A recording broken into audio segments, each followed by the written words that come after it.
ഒറ്റ 10, 100, 1000, 10000, ലക്ഷം, കോടി. ഇതിനപ്പുറത്തോട്ട് നിങ്ങൾക്ക് ആർക്കെങ്കിലും പറയാൻ അറിയോ? ആർക്കും അറിയില്ല. അറിയാമെന്നുള്ളവർ കമൻറ്റ് ചെയ്യുമോ? പക്ഷേ ഇതിനപ്പുറത്തോട്ട് കുറേ നമ്പേഴ്സ് ഉണ്ട് കേട്ടോ. നമ്മളെ ഇന്ത്യയിൽ ഉപയോഗിക്കുന്ന പല നമ്പേഴ്സിൽ പെട്ട ഒന്നാണ് ഈ പറഞ്ഞ ഒറ്റ 10, 100, 1000, 10000, ലക്ഷം, കോടി. നമ്മൾ ഇതിൽ ഈ പറയുന്ന ഒരു 8 പൂജ്യത്തിൽ കൂടുതലൊക്കെ വന്നു കഴിഞ്ഞാൽ നമുക്ക് എണ്ണാൻ ഭയങ്കര പാടാണ്. എത്ര നമ്പർ പറയാം, ചിലപ്പോൾ കോടിയൊക്കെ പറയുമായിരിക്കും. എത്ര കോടി എന്നൊക്കെ നമുക്ക് ഡൗട്ട് വരും. പക്ഷേ ഇത് നമ്മൾ ജെമിനി എടുത്ത് ചോദിക്കാൻ പോവുകയാണ്. ഒറ്റ 10, 100, 1000, 10000, ലക്ഷം കഴിഞ്ഞാൽ, കോടി കഴിഞ്ഞാൽ പിന്നെ എന്താണുള്ളത് ഒന്ന് ചോദിച്ചു നോക്കിയാലോ. ഈ ഒരു അറിവ് നിങ്ങൾക്ക് ഇഷ്ടപ്പെട്ട് കഴിഞ്ഞാൽ മാക്സിമം വീഡിയോ ഷെയർ ചെയ്യുക, കമൻറ്റ് ചെയ്യുക. അന്നേരം ഇതുപോലുള്ള ഒരുപാട് വീഡിയോസ് ഞാൻ ഇനിയും ചെയ്യുന്നതായിരിക്കും. കാരണം ഇങ്ങനെ കുരുട്ട് ചോദ്യങ്ങളുണ്ടല്ലേ, അങ്ങനെയൊക്കെ ജെമിനി എടുത്ത് ചോദിച്ചാൽ കറക്റ്റ് ആൻസർ പറയുമോ ഇല്ലേ നമുക്ക് നോക്കാം. ഞാൻ തന്നെ കേട്ട് ഞെട്ടിപ്പോയി. ഇങ്ങനെ കുറേ വാക്കുകൾ ഉണ്ടായിരുന്നു എന്ന് ഞാൻ ഇതുവരെ കേൾക്കാത്ത വാക്കുകളാണ്. അന്നേരം ഞാൻ ജെമിനി എടുത്ത് ചോദിക്കാൻ പോവുകയാണ്. ജെമിനി, ഒറ്റ 10, 100, 1000, 10000, ലക്ഷം, കോടി നമ്മൾ പറയുന്നില്ലേ, അത് കഴിഞ്ഞിട്ടുള്ള നമ്പേഴ്സ് ഒന്ന് പറഞ്ഞു തരാൻ പറ്റുമോ? എനിക്ക് അറിഞ്ഞൂടാ കേട്ടോ, അതുകൊണ്ടാണേ. തീർച്ചയായും.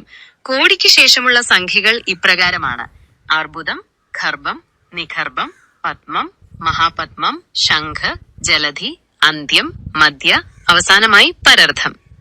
ഈ പരദർത്ഥോ എന്ന് പറഞ്ഞില്ലേ, അത് കഴിഞ്ഞിട്ട് പിന്നെ ഏതിലുണ്ടോ? ഇല്ല, നമ്മുടെ പരമ്പരാഗത സംഖ്യാ സമ്പ്രദായത്തിൽ പരർത്ഥം തന്നെയാണ് ഏറ്റവും വലിയ സംഖ്യയായി പറയുന്നത്.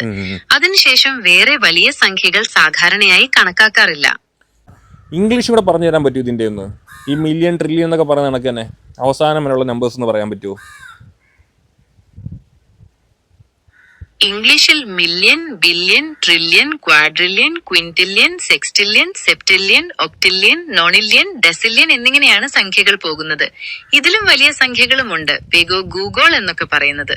എൻ്റെ പൊന്നെ, ഞാൻ കേട്ട് കേൾവി പോലും ഇല്ല കേട്ടോ. ഈ മലയാളത്തിൽ പറഞ്ഞതായാലും ഇംഗ്ലീഷിൽ പറഞ്ഞതായാലും എനിക്ക് ഇന്ന് വരെ കേട്ട് കേൾവിയില്ലാത്ത വാക്കാണ് പറഞ്ഞത്. ഞങ്ങൾക്ക് അറിയുന്ന പറഞ്ഞാൽ മില്യൺ അറിയാൻ പറ്റുമോ, കോടി കഴിഞ്ഞിട്ട് പിന്നെയുള്ള വാക്കുകൾ ഞങ്ങൾക്ക് അറിയില്ല. അന്നേരം ഇത്രയും കാര്യങ്ങൾ പറഞ്ഞതിന് വളരെ താങ്ക്സ് ഉണ്ട്. അതുകൂടാതെ അതിന് ഇനിയും കുറേ കാര്യങ്ങൾ അറിയാനുണ്ടായിരുന്നു. ഈ വാക്കുകൾ ഇന്ത്യയിൽ മൊത്തത്തിൽ ഉപയോഗിക്കുന്നതാണോ അതോ ഈ പറഞ്ഞ കേരളത്തിൽ മലയാളത്തിൽ മാത്രം ഉപയോഗിക്കുന്നതാണോ ഈ ഒറ്റ 10, 100, 1000, 10000, ലക്ഷം എന്നുള്ളത്? ലക്ഷവും കോടിയും ഒക്കെ ഇന്ത്യയിൽ മൊത്തത്തിൽ ഉപയോഗിക്കുന്നതാണ്. അത് നമ്മുടെ ഇന്ത്യൻ സംഖ്യാ സമ്പ്രദായത്തിന്റെ ഭാഗമാണ്. മലയാളത്തിലും ഇന്ത്യയിലെ മറ്റു ഭാഷകളിലും ഇത് കാണാൻ സാധിക്കും. ഓക്കെ, അന്നേരം ഇത് തമിഴിൽ എങ്ങനെയാണ് പറയുന്നത്? തമിഴിൽ ലക്ഷത്തെ ഇലക്ഷം എന്നും കോടിയെ കോടി എന്നും താൻ ചൊല്വാர்கள்.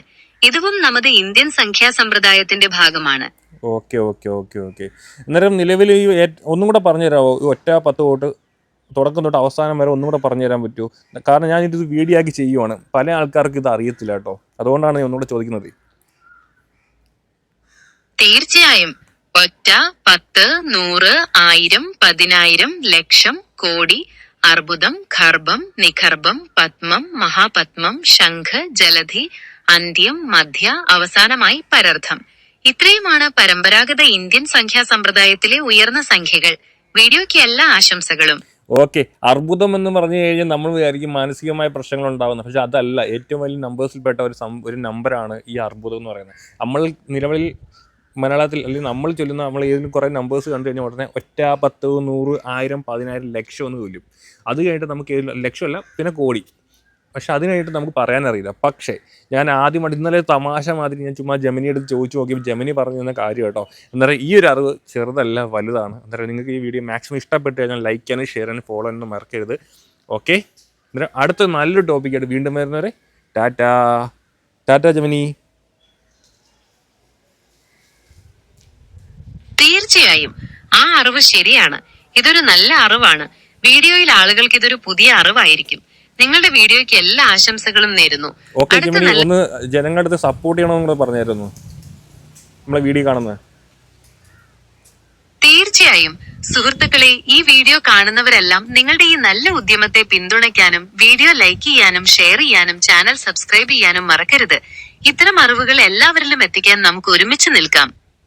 എൻ്റെ പൊന്ന് ജെമിനി, സമ്മതിച്ച് തന്നേ പറ്റൂ കേട്ടോ. എനിക്ക് പല അറിവുകൾ എനിക്ക് പല രീതിയിലുണ്ട്. ഇതിനെക്കാട്ടി വലിയ വലിയ കൊനക്ട് ചോദ്യങ്ങൾ ഞാൻ ചോദിച്ചിട്ടുണ്ട്, പക്ഷെ അതിനെല്ലാം നല്ല രീതിയിലുള്ള മറുപടി തന്നിട്ടുണ്ട് കേട്ടോ. അന്നേരം ഓക്കെ.